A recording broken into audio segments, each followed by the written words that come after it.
37ª edizione del Toronto Film Festival.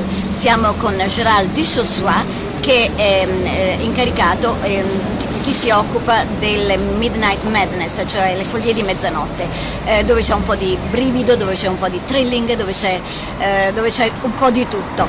Salut Gérald, alors, votre programme?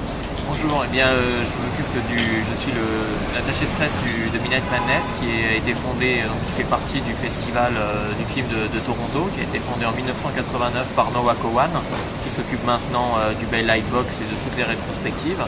Et en 1997, il a été épaulé par Colin Geddes.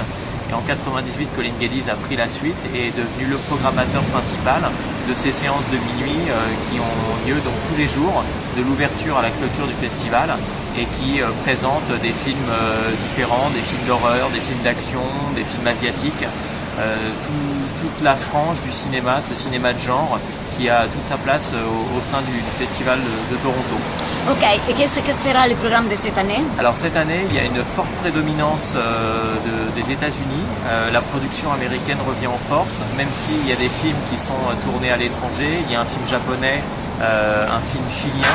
En revanche, les fonds viennent des États-Unis, donc on peut considérer que ce sont des films américains. Donc, les dernières années, il y a eu des films français, beaucoup, avec toute une nouvelle vague de films français, des films d'Espagne, puisqu'il y a toute une nouvelle vague des films fantastiques espagnols. Et très peu d'italiennes, hein? Très peu malheureusement de films italiens, puisque la grande époque des films fantastiques italiens des années 60-70 s'est malheureusement interrompue au milieu des années 80, même s'il y a encore des grands auteurs comme Michele Soavi par exemple. C'est difficile d'avoir des films qui sont vraiment au niveau de Midnight Madness, qui présentent vraiment la crème de la crème des films fantastiques de notre époque. Merci.